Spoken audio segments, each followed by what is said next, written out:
Okay, hi everyone and welcome. Thanks so much for joining us to this International Studies information session. I am Eric Owens. I'm a professor in the theology department and I'm also the director of the International Studies program. And it's a pleasure to give you some info about our program, about our major and our minor in advance of the application deadline for the major, which is coming up on February 1st. What I'm going to do tonight is talk for about 15 minutes about the major and minor using a presentation on PowerPoint, and then I will turn to the peer advisors to say a bit more, and then we'll have an open Q&A program. So the International Studies program, we like to talk of it as offering flexible and rigorous interdisciplinary major and minor in the Morrissey College that develops keen analytical skills and ethical reasoning amidst global dynamics. You see, we've highlighted some of the major themes here. It's an extremely flexible major. You'll see lots of reasons why as we talk about it in a little bit. It's rigorous, both in terms of the amount of coursework and language levels that you'll need to do, but also because it's an interdisciplinary program that adds multidimensional layers to the ways that we study problems. Being interdisciplinary also means that it's interdepartmental, so you'll have a chance to interact with faculty from all across the Morrissey College, but also most of the other colleges and schools here at BC as well. And of course, it's focused on global dynamics, not simply international relations or relations between nation states, but all sorts of global dynamics. You'll hear more about that as we go on. So the IS program started in 1995 as a minor, and then it became an independent study for people. And in 2001, actually before 9/11, so this was not a response to the terrorist attacks of 9/11. Before 9/11, in the fall of 2001, it began as an official major in Boston College. And from that point to now, over 20 years, it's always been limited in size to guarantee that we have the right resources for good advising, great classes, et cetera. And as our faculty resources have expanded, we've accepted more and more majors. So now we accept 105 majors per year, roughly. So that means that over the course of 3 years, our approximate size of our program, of our cohort, is about 270 majors and 120 minors. And you see some of the statistics there about demographics below as well.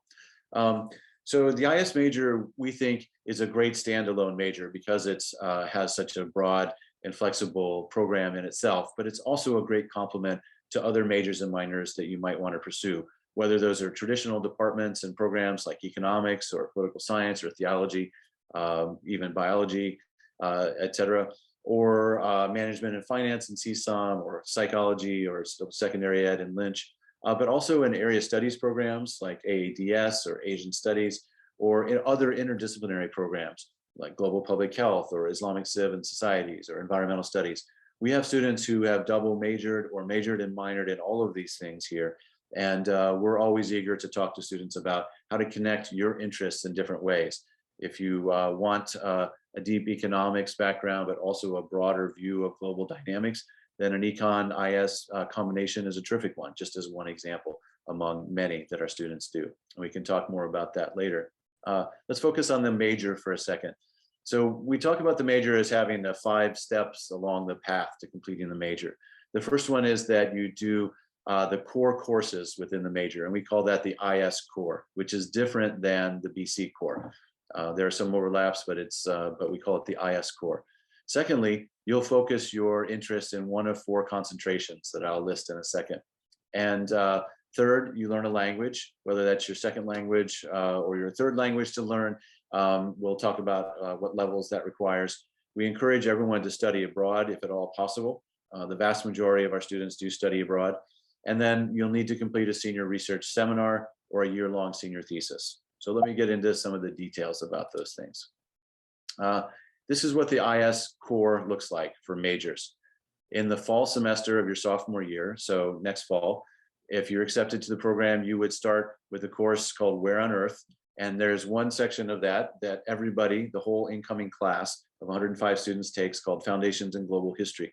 And there's another class called Foundations in Political Geography and Global Cultures. And both of those are required of our fall sophomore year students. So it's a chance for you to get to know one another, to be introduced into the major with some of these core ideas in history and geography, and to set the stage for future courses together. Then in the spring semester of sophomore year, all of you will be broken into 3 different groups of smaller classes and take Introduction to International Relations with either Professor Jennifer Erickson or Professor Peter Krause, both of whom are core IS faculty members. You'll also need at some point during your BC time, and some of you may have already taken this, Principles of Economics and 1 economics elective at the 2000 level. You also need to take, as part of the IS major core, 1 comparative politics class that you'll see from a list of approved courses, and then a course that I teach and another colleague will teach called Ethics, Religion, and International Politics. And we want you to take that class after you've studied abroad, if you do study abroad. So the concentration, step 2, is selecting a concentration. These are the 4 interdisciplinary concentrations within the IS major and the minor. Number 1 is cooperation and conflict. Number 2 is ethics and social justice. Number 3 is global cultures. And number 4 is political economy and development studies. You'll notice that each of those are broad and interdisciplinary and have tensions built into them. And so there's a wide range of courses that count for each of those. And you begin your concentration, well, you can do these in different sequences, but you'll also need to do 2 foundational courses in that concentration. One that centers around theories in that space, and another that centers around methods. And then you finished with 4 approved electives within that concentration. And again, we have a published sheet with all of the approved electives. Right now, I think the number is almost 400 different courses around the university. And on any given semester, there may be 50 or 60 of them that are offered, or 100, I can't remember how many more, are offered at one time. And we'll put up lists of which electives are, which courses currently offered are approved for which concentrations in the major. There are many, many of them. Okay, language requirements. So the Morrissey College of Arts and Sciences requires that you have intermediate proficiency in a single foreign language. To be an IS major, you need to add essentially an extra year to that process, or demonstrate advanced proficiency in 1 foreign language, or intermediate proficiency in 2 modern foreign languages. And this can be satisfied by taking a class, finishing a class at the appropriate level, receiving high marks on an AP or SAT-2 exam, or demonstrating fluency by taking an oral and written test through the language departments here. We can answer more questions about that later. As I mentioned, we encourage all of our majors and minors too to study abroad, and nearly 90% of our majors do typically study abroad. Of course, those numbers took a complete hit a year ago during COVID, when all study abroad was banned, but we're slowly rebuilding all of those, and many of our majors are abroad right now, and we're also in the fall during their junior year. You can, of course, also study abroad in the summer, and there are courses that happen during the school year that take shorter breaks, shorter trips abroad during the school year as well. Typically, 2 courses per semester can apply towards your IS major, and there are tons of study abroad opportunities. This is run through the Office of Global Education. We don't administer study abroad programs ourselves. You have to go through the normal university process to apply. Many of those study abroad programs have research or internship opportunities. They're, of course, all about language acquisition in many places. And we're hoping that in another year, or maybe 2, we'll be able to reboot this terrific weekend retreat that we had for students studying abroad, that we can tell you more about if that actually comes back again. We would love to be able to do that again. And then as a senior, you either complete a 1 semester senior seminar taught by IS faculty that involves a research paper and engaged participation throughout the semester. These are some of the recent examples of titles. I'm teaching one right now on global citizenship. Or you complete a year-long senior thesis project, which is an independent research project supervised by one of our affiliated faculty members. You get 2 courses worth of credit for it. One of those courses will count towards your concentration, and the other counts for your senior requirement. And these are a couple examples of some recent theses in different areas. The application process is very simple, actually. It's great to have so many of you here on this info session. We had another session in November in person where there were probably 85 or so people there, and others get information through our newsletter and our website. The application is already posted online. You'll see a link on our homepage, and they're due on February 1st, 2022. The application itself is a Google form, and you'll choose a few, tell us a little bit of information about yourself, including which concentration or track you'd like to focus on. Give us a little insight about the things you're interested in and your language skills and interests. There's one short 500-word essay about a global problem of your choice, and an opportunity to write an extra 200 words to tell us more about yourself and your interests. We ask you to name a single BC faculty member who could speak to your interests and abilities if we need to reach out to them. You do not need to ask them for a recommendation or a reference or anything like that. We rarely reach out to them, but it's important for us to have that contact. And finally, you need to authorize us to take a look at your grades, which we'll do, of course. So that's the process. We'll have a search committee that, or an application admission committee that meets over the course of February, and we'll notify everyone of the results by the end of March. So that's quickly some information about the major. The minor follows many similar paths, but it's of course a little bit shorter in nature. You take your 2 foundation courses and 4 electives. You learn a language at the intermediate level, and the total number of classes is 6 classes. So essentially, it's like taking a specialized version of one of the concentrations. So these are the options for your first foundation course for the IS major, IS minor. And then you'll choose from a list of many Foundation 2 classes that are related to the concentration that you're in. And these are the same concentrations here that minors do, that our majors do, that our IS majors do. They just don't do the IS core courses. The IS minor requirement is aligned with the Morrissey College's language requirement. So you won't have to do anything additional than the Morrissey College requires. And all students are accepted into our minor. We welcome everybody who's interested. And you can declare your minor anytime before the end of your fall semester of your junior year. So it's flexible about becoming an IS minor, and all you need to do is fill out a form that says, here's how I intend to satisfy that minor in terms of courses. All right, so comparing the major and minor, the major is a 45 credit major with 14 classes, and those classes don't include your language courses. These are pure IS curriculum courses. It includes, whereas the minor is only 6 classes. With the major, you have the IS core, plus a foundation, electives, study abroad, senior thesis, and seminar. And for the IS minor, you'll take foundations and electives. And of course, we also encourage you to do study abroad. The IS major has a higher language requirement, and it requires an application. So those are the primary differences between the two. So let me say a word about where we think the IS program and international studies can take you. First of all, it can take you across many disciplines. We have faculty as part of our program who are trained in economics and sociology and history and theology and philosophy, et cetera, et cetera.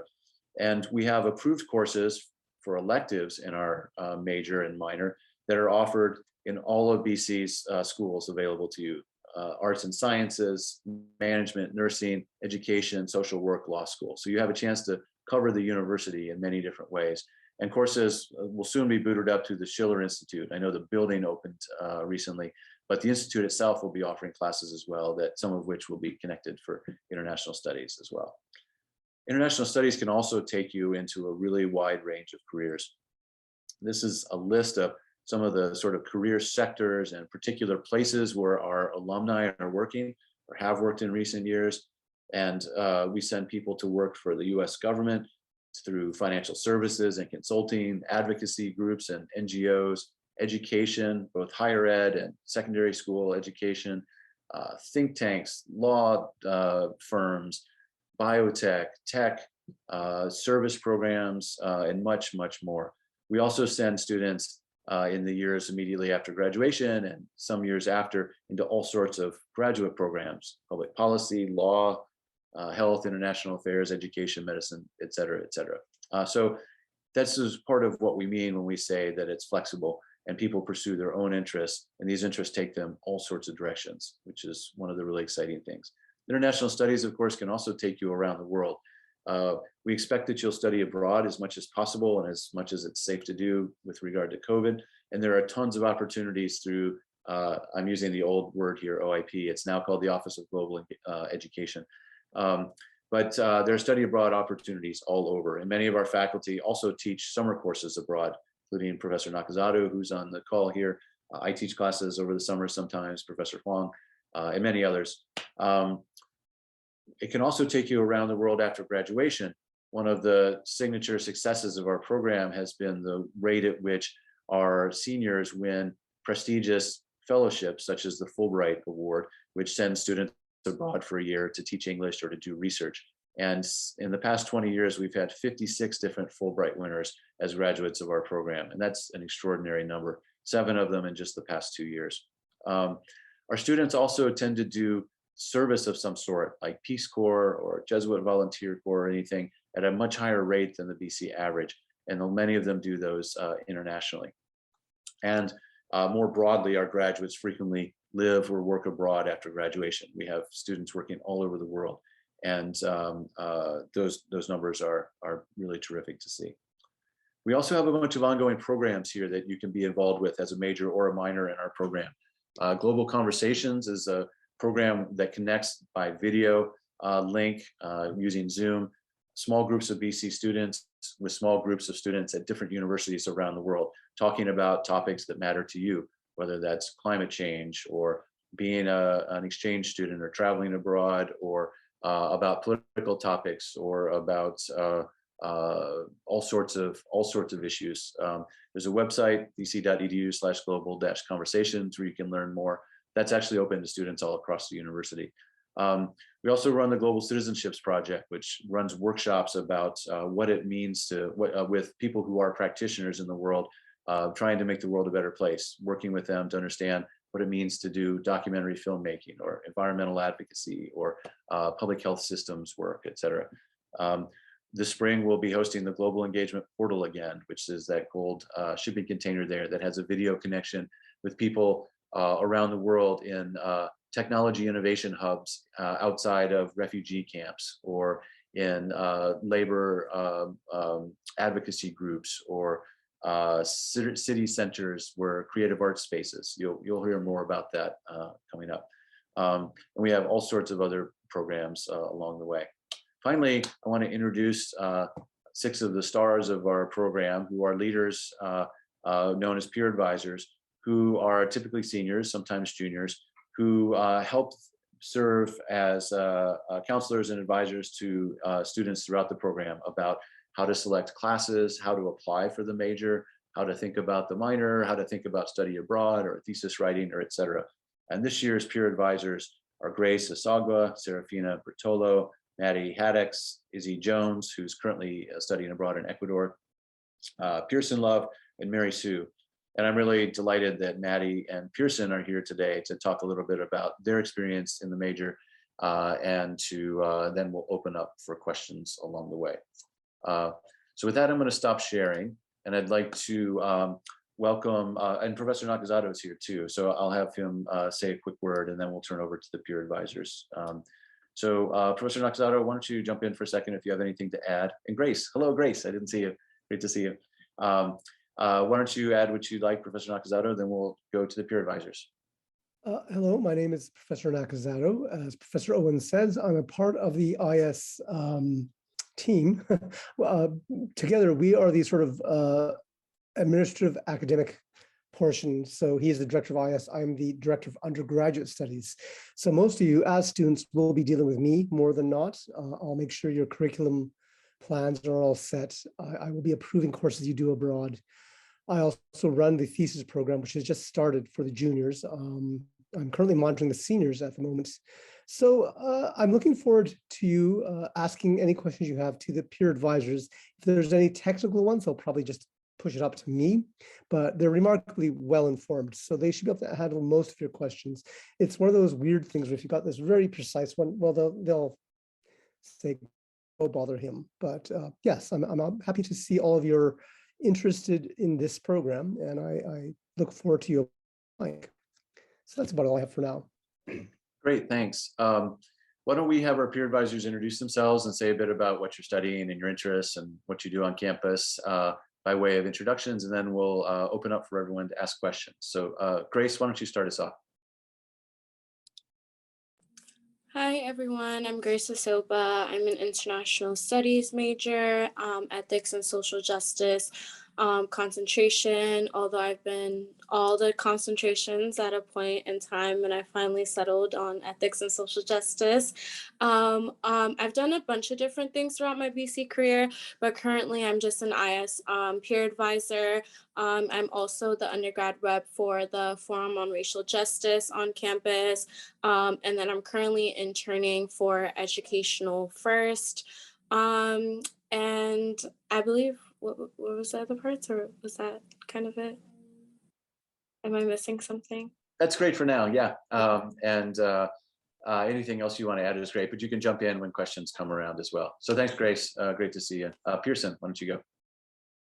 Hi, everyone. I'm Pearson. I'm a senior from Chicago, concentrating in cooperation and conflict. I'm also double majoring in Islamic civilization. So if you have any questions about double majoring in courses and everything, you can ask me about that. This year I've been working on a thesis with Professor Krause, who is one of the two intro to IR professors, like Professor Owens mentioned.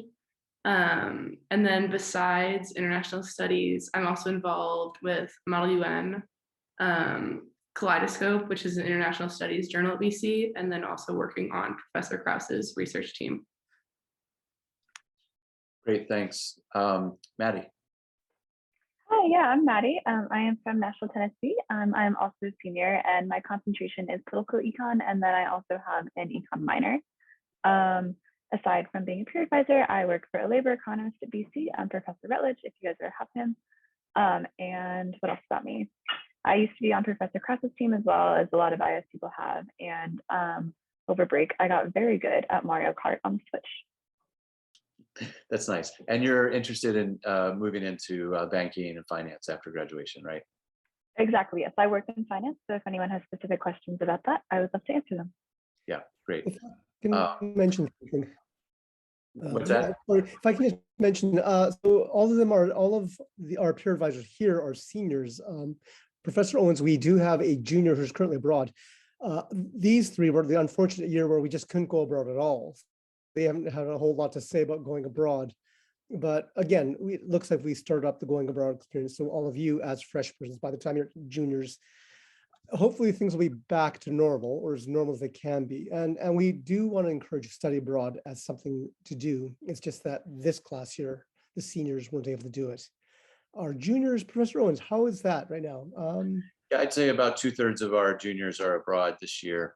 So not everybody that normally goes is currently abroad, but you know, there are some countries that have that don't allow us to come now. East Asian countries, Australia, New Zealand, for example, and others that in the fall were complicated as well. So some are being redirected, and others are trying to find other ways to study abroad.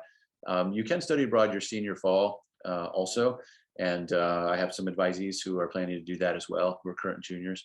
So COVID has obviously created this dramatic ripple effect in all sorts of ways, and study abroad is one of them. But things are coming back online, even despite Omicron and whatever future variants. You know, we'll just play it by ear. We follow the university's rules on this. So when the Office of Global Education makes their decisions, we go with that. But it's definitely everybody's eager to get back, and you know, we'll be offering summer courses abroad. I mentioned Professor Nakazato will be teaching a course in Italy, and Professor Huang, my colleague, will teach a class in Seoul, South Korea. I'll be teaching in Croatia in May. And so the international part of our work is happening. It's just slowly coming back. So let's turn to questions from you all. If you have a question, please pop on your camera so we can see you. Feel free to ask questions directly to one of our peer advisors, or general questions that any of the rest of us can answer. I just have a question in regards to the core courses. Are all of those required, or is it just like you have to take a certain amount of them in the ones that you listed, the 7 courses? Those are all required of all majors. Thank you. Yep.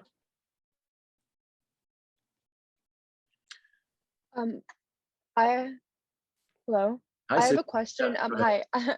I have a question, I guess that's more towards one of the peer advisors that is looking to go into finance.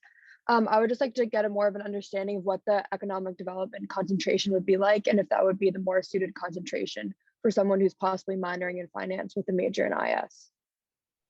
Yeah, of course. So I do have a political econ concentration. So that's one of our 4 concentrations. And I love it just because that's what like I like know that I'm passionate about. But honestly, because I also have an econ minor, I really honestly feel like my IS major has prepared me more for my job. I also interned this past summer and I'm going back afterwards, than my econ major actually, which sounds a little weird, but it gives you a really good just perspective and way of thinking about things that I think is a little bit unique in the finance world where everyone else is a little bit more classically trained.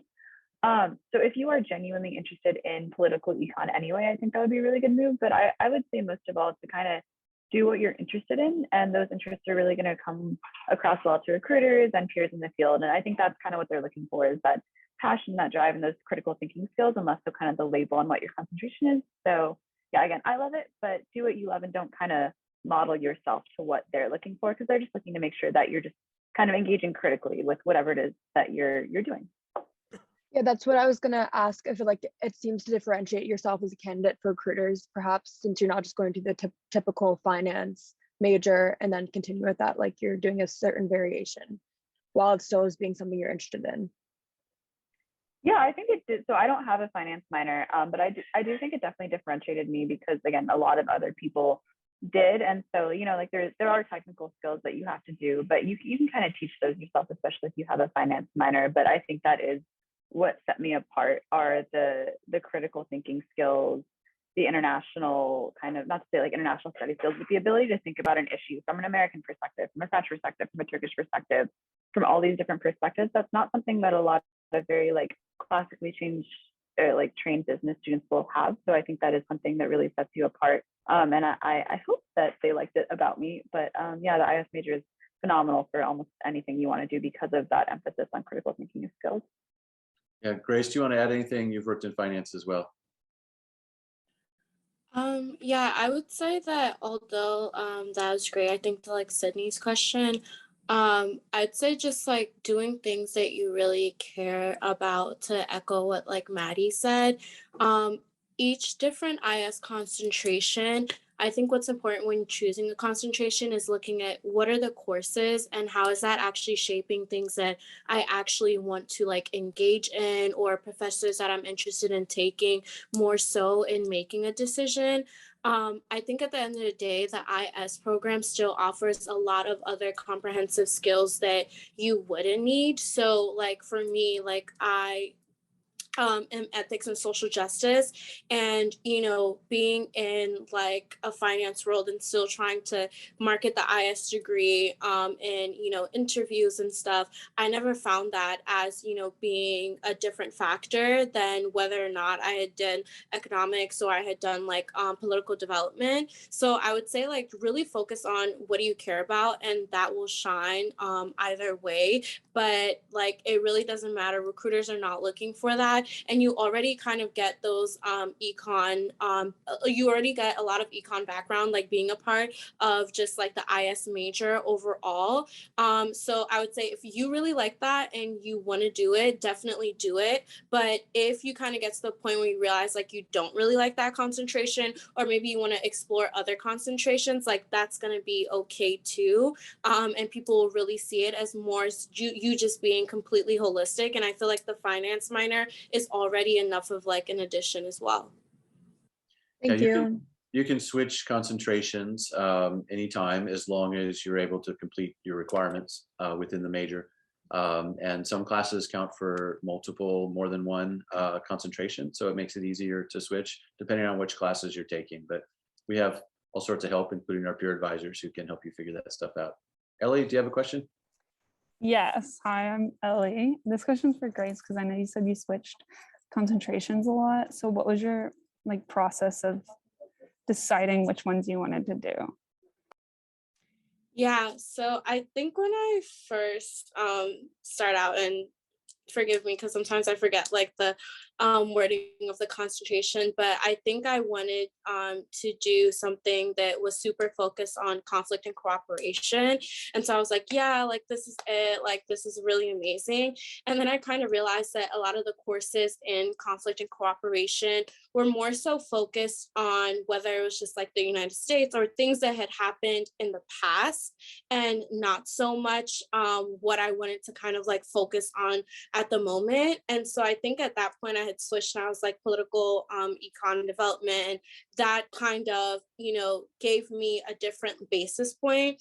And then there was a time where I was looking to take more courses that are focused on sociology and technology, because I was also really interested in tech. And so I was trying to figure out, what are classes or professors that would pair well with the concentration and the background that I could get the knowledge base to be able to apply outside of school. So I think that that's what like that was kind of like my thought process and going through all the different concentrations. It was really about like, what are the classes that are being taught? What are the electives that I would have to take? And what skills are, they're allowing me to build? I think what's great about the IS program is like, while you're taking these courses and you are studying international studies, it makes it really holistic for you to be able to kind of pick and choose the things that are really important to you to formulate your education in a way that you're just not going to get with any other major at Boston College.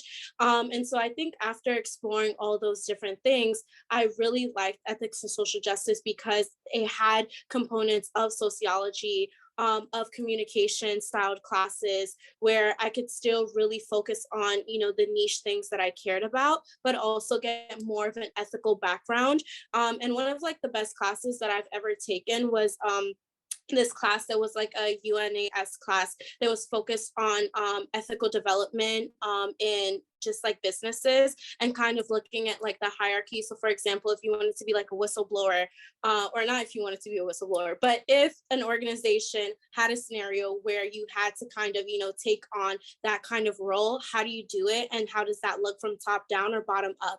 And that was just such an amazing class because like it was for IS and it was for ethics and social justice. And we were focusing on a little bit of philosophy, but at the same time, I was learning key business skills, management skills, and other things that I could apply. So I definitely think when you're looking at concentrations, go on the website and like look at the list of classes and also look at what are the professors teaching and what interested you the most. And from that, you can really make a decision about which concentration is right for you, because it might sound great and like what you want, but then you actually get into the classes and you're like, oh, okay, maybe I want a little bit more of theology than I want like just sociology courses, or maybe I want a little bit more economics than I want more political history courses. So that was kind of my process. I hope that helps.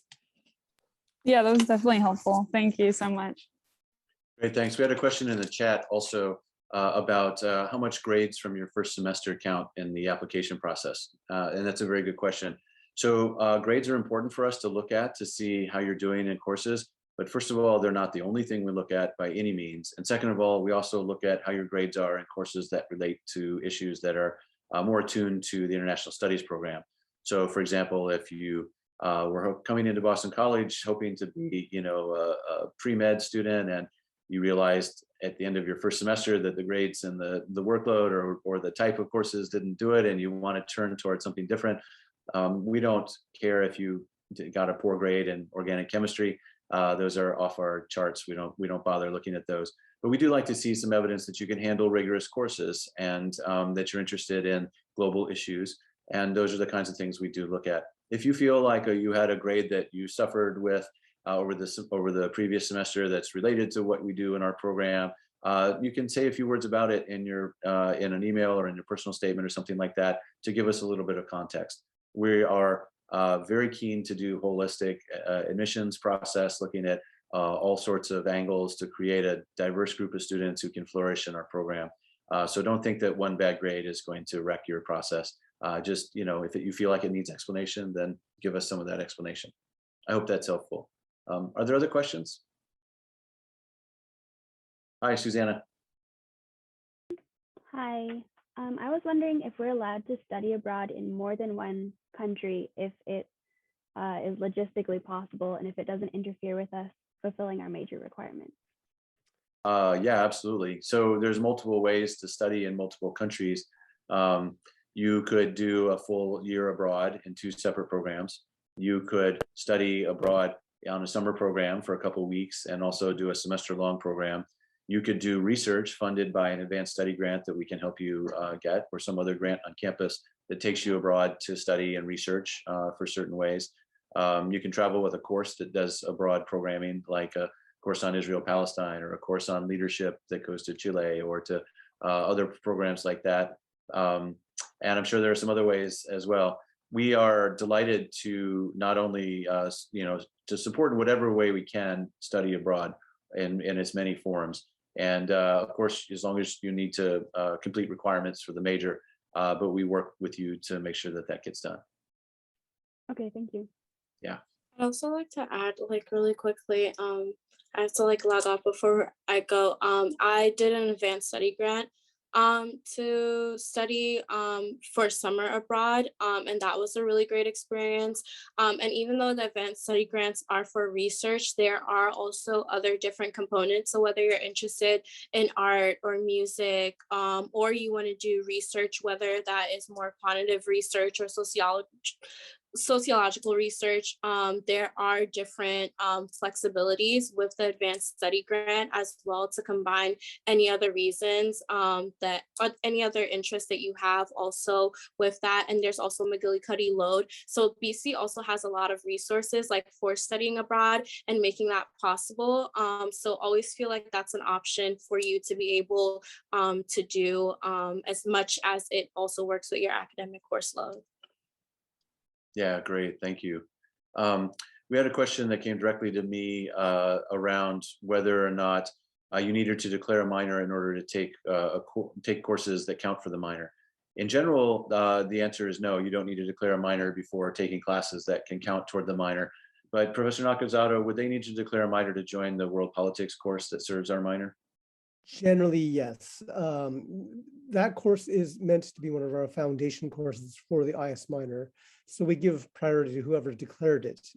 If there are seats after the registration period that are still open, then sure, you can join without being declared. But you have to declare your minor for a lot of, not too many courses actually, but it is possible. We have had students who sort of retroactively figured out by, their second semester junior, oh, I'm pretty much done a minor, and then request that they become one. That is possible. It's just a little unusual. Yeah, it doesn't hurt you to declare the minor now and not fulfill it. You can always withdraw the minor with no penalty and just a single email. But it's also not required. So it's up to you, but I think that signaling it puts it on your audit that you'll be able to see. So you'll be able to see the requirements on your audit and get a sense of whether it fits into your schedule or not. And it would allow you access to the primary seating pool for world politics also. We also had a question about whether or not it's hard to fit in everything for the major if you didn't take any yet your freshman fall, or maybe all of freshman year since you started classes. Professor Nakazato, do you want to speak to that? Well, there's a few things there that can be said. Actually, there's a slightly different question. Did we discuss, if you apply, you are not therefore bound to take this opportunity. You can always decline our participation in the IS major. But can you finish in time? Yes, you can. We've had students who did, say, Pulse or Perspective, did a foreign language like Arabic, and then did math core, English core.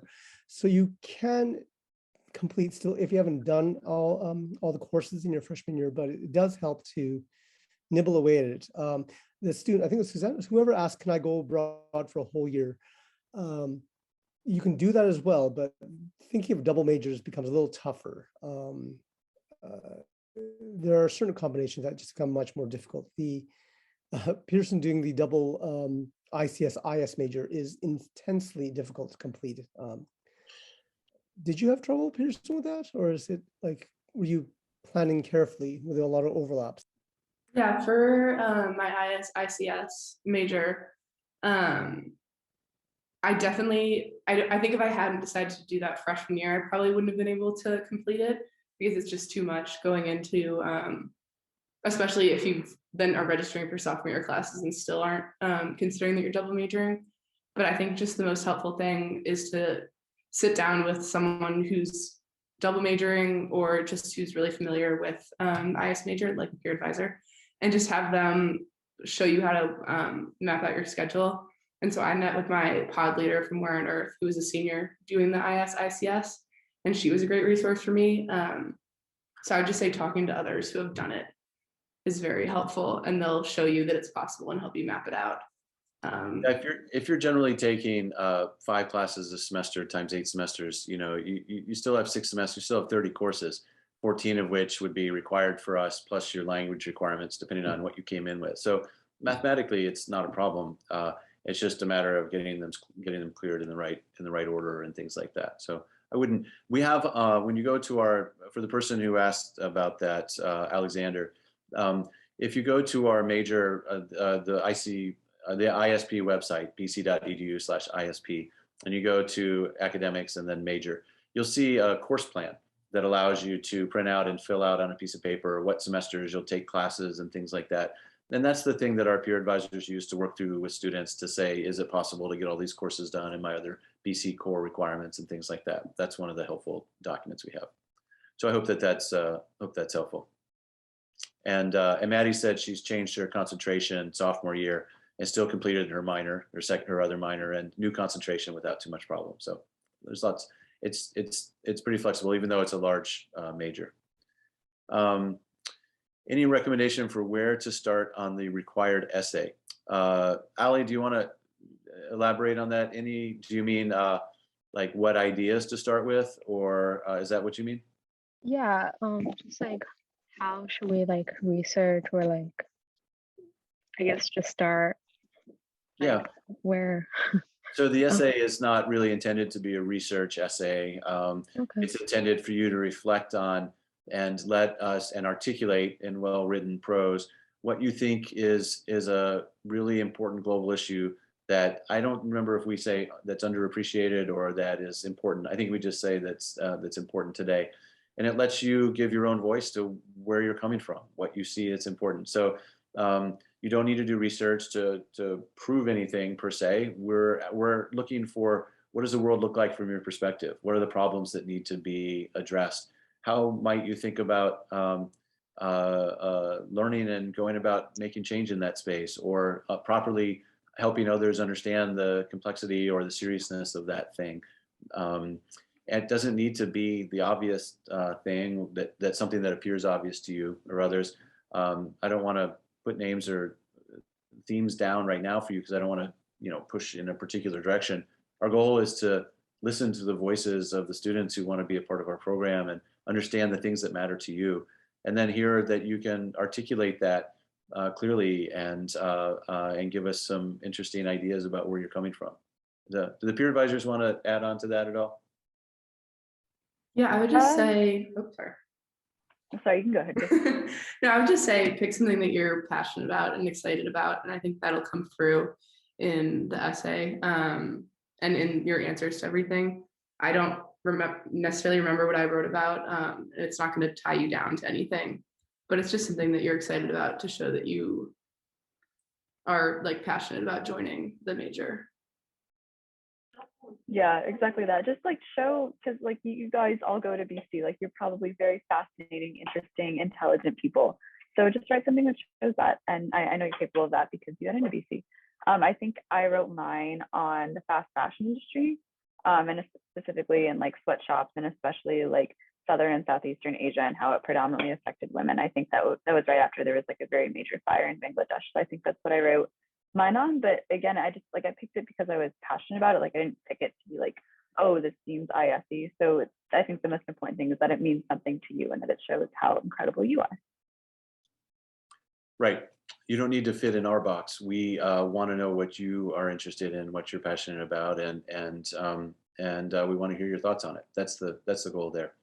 So, our program is focused on relatively contemporary issues, and rather than deep historical issues that don't return, but it's embedded with history. It's embedded with contemporary issues. Like think about the trends or ideas or concerns or experiences, and write about those, the ones that inspire you, the ones that anger you, the ones that intrigue you, things like that. How specific does the topic need to be is another question. That's entirely up to you. Um, how specific is yours? The idea is this ought to be a thoughtful piece of writing that helps articulate that. And if the terms are general, fine. If it's very specific, that's fine. We're not judging on whether you're right or wrong about anything. It's about how you're expressing yourself and what you're bringing to the conversation. Any other questions? This has been great. I appreciate all the good questions. Okay, well, thank you for those who have stuck around. I really appreciate it. And for those who have left, it was great to have everyone here. We really look forward to receiving your applications. On our website, the peer advisors have information that you can immediately book an appointment with them on Zoom to chat with them about the application or about the program, just getting information about it if you want. And we encourage you to use them as a resource over the next week or so while you're thinking about applying. And of course, we love minors as well. And feel free to declare your minor or simply intend to declare your minor at some point as well. And we hope that this info session was useful to you as well. So have a great week. Good luck with everything, and we will see you all soon. Take care.